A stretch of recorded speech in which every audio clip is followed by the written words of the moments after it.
Ramachandra from the NR Hour Sports Show. This is episode 738 with special guest Bo Porter. He's a former MLB player. He used to be a manager in the league too, and a base running coach, third base coach. He did everything in the game, and also outside of baseball, he's a core and future All-Star CEO. So we're gonna get to all of that. And also, he still does stuff in the game in baseball. So I'm really looking forward to this interview. First of all, Bo, how are you and your family doing so far in this tough situation? And where are you guys located right now? Well, I'm located in Houston. My family's doing well. It's great that that opening day happened time, and we have baseball back. I'm just excited for the game, and just happy that our country is getting back to some form of normality. A lot of people have been hindered by this pandemic, and you just want to see the country start to turn around, and it's just good that baseball can be one of those things that put a smile on people's face each and every day. Yeah, so actually, before we get to your career, I just want to ask you. Obviously, you're a former manager for the Astros. Are you surprised that they're off to this fast start, 4-0 already in the season? No, not surprised at all. I mean, Dusty Baker is a Hall of Fame manager. I think he's come into Houston, and he was able to calm the waters and use his experience and his ability to manage players. Was arguably one of the best moves by Jim Crane in bringing Dusty Baker into that situation. And I think when you look at this fast start, you're talking about a very talented team that feels like they have a lot to prove. When you think about Signgate and all of the things that have happened with Signgate, you're talking about guys that feel like they need to go out and prove themselves. And talented players with something to prove makes them very dangerous. Yeah.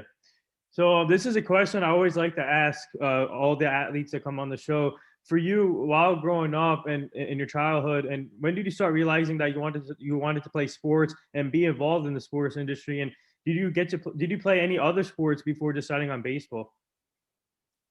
Yes. I mean, I played all the sports, coming up: football, basketball, baseball. I didn't play Little League baseball until I was 9 years old. Mm-hmm. So, but even when I started playing baseball at 9 years old, there was an immediate desire to play Major League Baseball. I was fortunate to, play football, basketball, and baseball, be all-state in all three sports coming out of high school.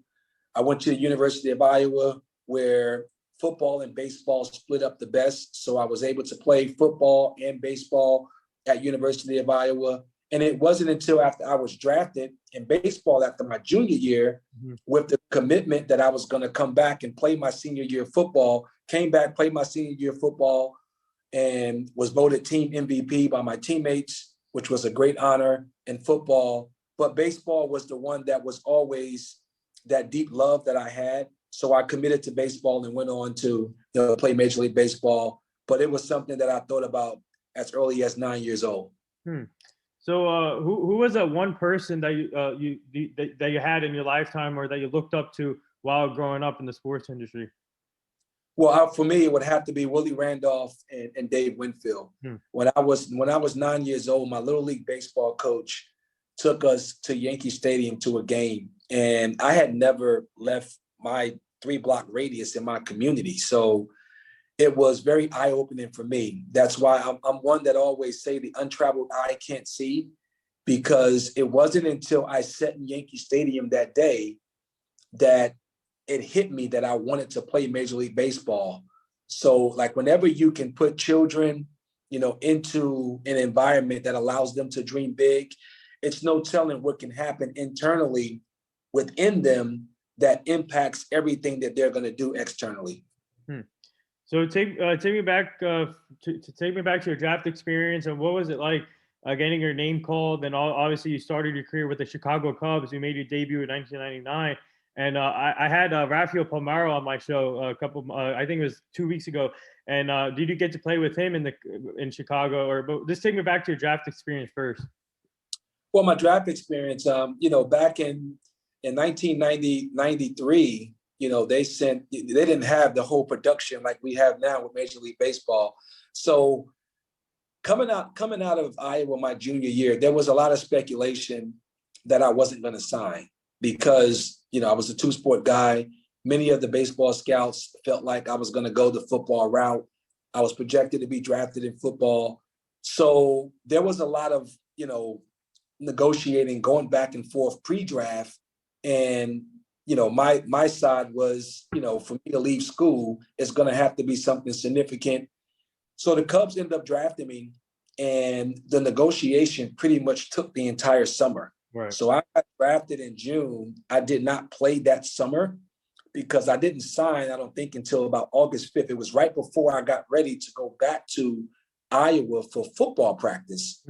So we negotiated the whole summer. I ended up signing in August. They sent me to Iowa, to the Iowa Cubs, which is the AAA affiliate.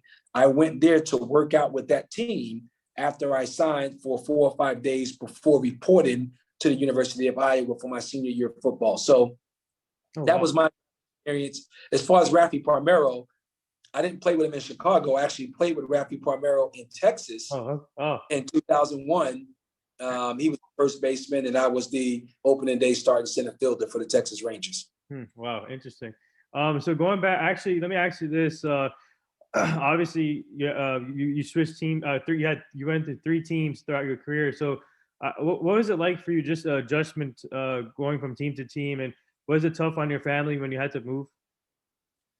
I think, when you think about Major League Baseball, I think we all kind of just accept the responsibility that, our home address is going to be our home address, and that baseball is going to take us wherever it's going to take us. So it was something that we knew that we signed up for, as far as the possibility of whether it's being traded, whether it's being promoted or sent down. All of those components are things that you cannot let them impact you because they are a part of the game. So, I was pretty fortunate, that I was never traded in season. Right. So I didn't have that experience. All of the teams in which I end up signing with, it all happened in the off season. So each and every spring training, I kind of knew where I was going to show up at, and pretty much was with that organization throughout the course of the year. So I want to take me back to your major league debut with the Chicago Cubs, and obviously Wrigley Field is one of the best stadiums in my opinion out there, along with the Yankee Stadium and Camden Yards. But just take me back to the experience. Were you nervous, or what was your mindset going in and playing in front of those fans in Wrigley Field? Well, one, Wrigley Field to me is the mecca of baseball. It's hollow ground as it relates to game of baseball, and there's no better place to play than Wrigley Field. So growing up and watching the Cubs on WGN and realizing that, wow, I'm going to make my major league debut with the Chicago Cubs. My major league debut actually came in Cincinnati. Oh, I got called up when the team was on the road. And it's funny because we had a rain delay that night. So we were playing at home in Iowa. It's a rain delay. Lance Johnson hits a ground ball to shortstop. The Cubs are playing the day game. And Lance Johnson, pulls his hamstring running down the line. So immediately, I'm in AAA and I'm off to a fast start. I think I had 5 home runs, like the first 7 games of the season, something like that. So Lance Johnson pulls his hamstring. We're in a rain delay, and the buzz around the clubhouse is, okay, Bo, you're going to get the call. You're going to get the call. And I'm trying not to think about it, but it's almost impossible not to think about it. So as we sit through the rain delay, we end up getting ready to start the game at about 9:30, 9:45. So Derek White and I, we actually go into the batting cage and we start to get loose. Terry Kennedy, my manager, he comes into the cage. He said, hey, let me talk to you for a minute. So I go into his office, and, TK had known me a long time. And he was, very thrilled and very happy to be able to tell me that I was going to the big leagues. So I get told that night, it's like 10 o'clock at night. We were actually playing the, I think it was a AAA for the Minnesota Twins, because Torrey Hunter and Jock Jones, who are good friends of mine. Right. They were on the Minnesota Twins AAA team at that time. So I got to share in that moment with those guys. They were pretty excited as well. So I get back to my apartment and literally I pack. My flight was at 6 a.m. in the morning, had to be at the airport at 4:30, 5 o'clock in the morning. Wow. I till about 2 o'clock in the morning, obviously called my mom, called my family, and I get to the airport, fly into Cincinnati. I get into Cincinnati at about like 10:45 in the morning for a 1 o'clock game. So that was pretty much my major league debut. But they always say you're never tired when you arrive in the big leagues. Wow, that's good. That was crazy. Obviously, you played with the Oakland A's too, but I want to get to your career with Texas. Obviously, you played with Rafi there. So, what was he like as a teammate, and what was it like playing with him as a teammate, and seeing him going about his business? And I believe that he should be in the Hall of Fame too. No, Rafi was great. I mean, you're talking about one of the purest swings in baseball. That team that we had in Texas, it proved one thing to me. And, we're all a combination of our experiences. So when I finished playing and transitioned into coaching and later managing, what that team in Texas proved to me is that you're not winning anything if you don't have pitching. Right. Because when you look up and down our lineup, from Pudge Rodriguez, Alex Rodriguez, Rafael Palmeiro, Ken Caminetti, Rusty Greer, Ruben Sierra, Randy Velarde, I mean, you would look at that team and you would go, oh, this team's going to win the division. Mm-hmm. We finished in last place. And we finished in last place because we didn't have any pitching. It was a team that was stacked offensively, but we lacked the ability to get 27 outs. So that was a great learning lesson, for me going through that. But it was great playing with those guys. I mean, you're talking about, 2 Hall of Famers and potentially even more, on that team. But it was Hall of Fame talent, and we had a lot of fun. So, as a player, what would you say was your most memorable game as a player? I would have to say my major league debut. I think any player, when I think back to getting my first major league hit, that was very memorable. But May 9th, 1999 will always be a memorable day because as a kid, we all dream about playing Major League Baseball. And when you start to look at the numbers and it only being 19,000 or so Major League Baseball players in the history of the game, you realize how exclusive, that club is. And it's just an honor to be a part of that group.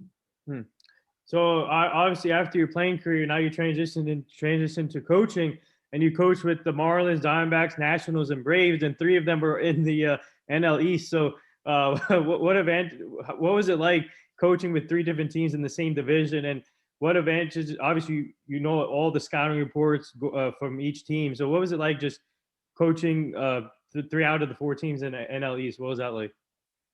Well, it definitely helps as it relates to scouting because I understood the division, and it gave me a huge advantage even when I went from one team to the next.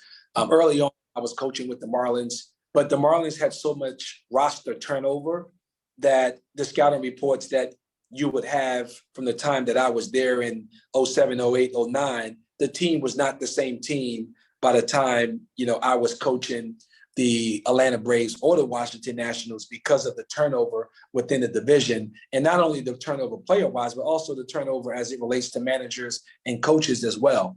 But I would say that I cut my teeth in the National League East, and it was always advantageous for me being able to stay within that division for a lot of my coaching years. So as a coach, what's it like being a coach now and then teaching these players, the young players, especially in the minor leagues and obviously you in the majors too. So what was it like just coaching these players and then relating your story as a player to them now?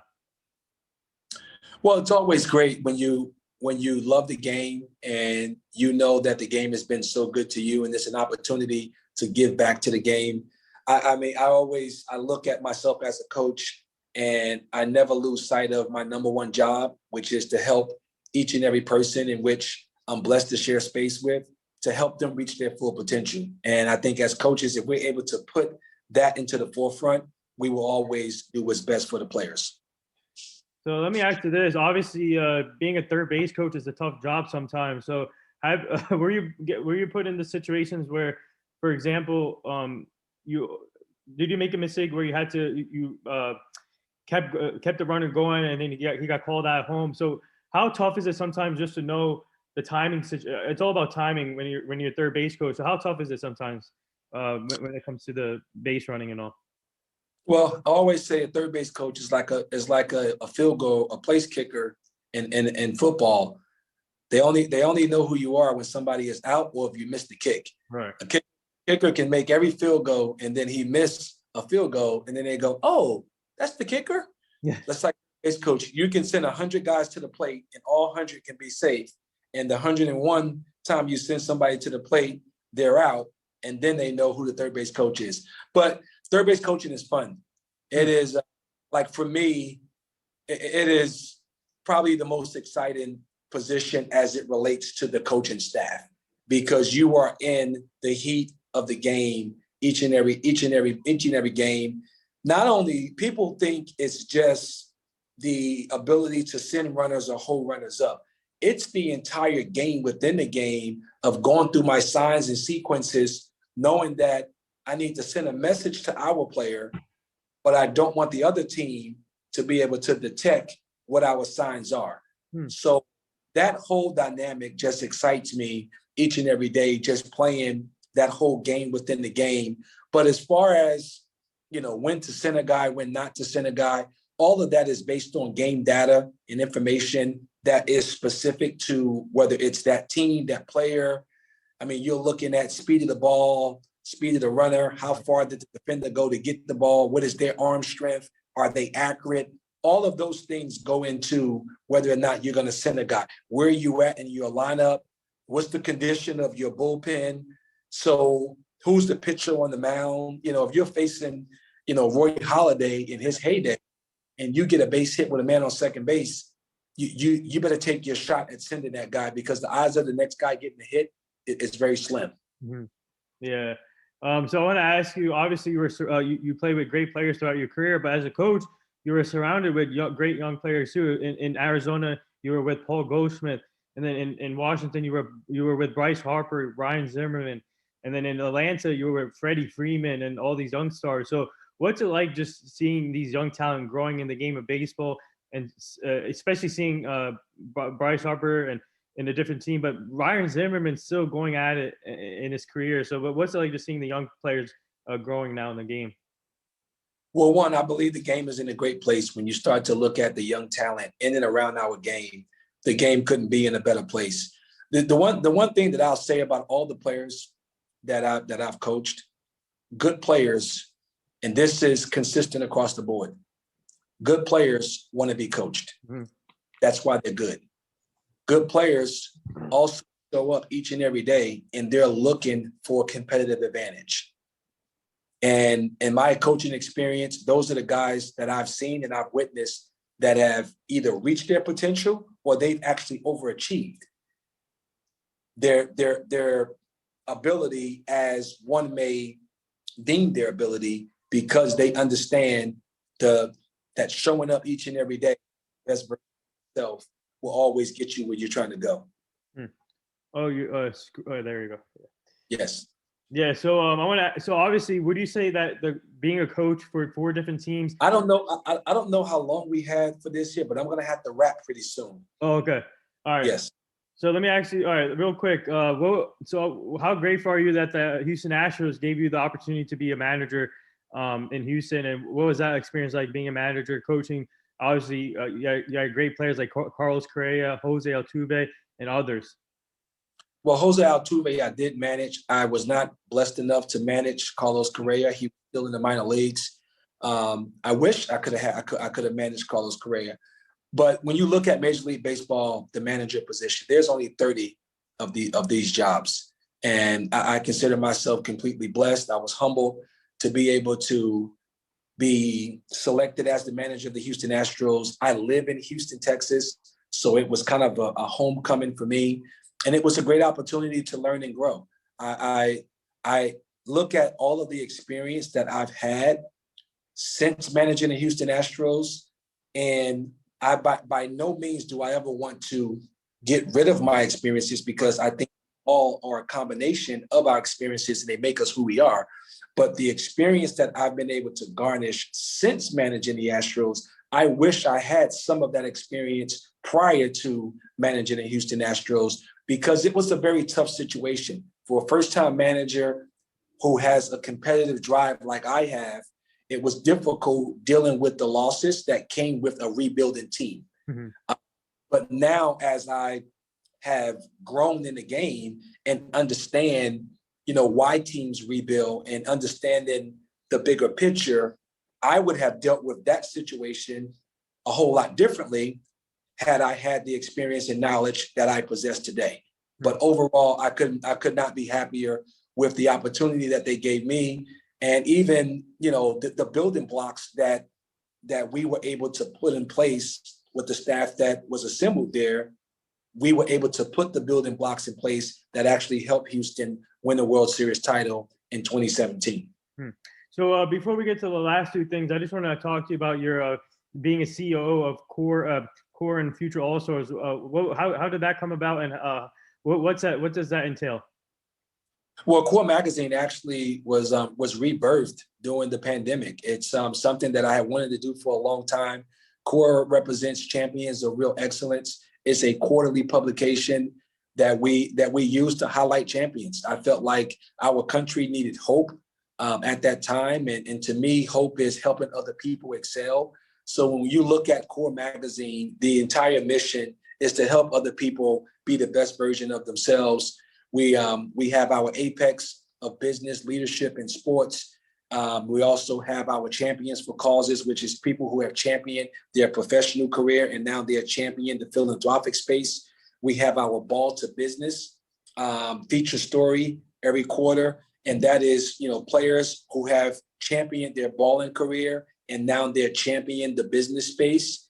And then we also have our Me to Me, which is a capital M-E, the number 2, and a lowercase m-e, which represents a letter to their younger self. So it's a periodical that, to me, it's about just using the media space to empower and encourage people to be champions. Well, that's awesome.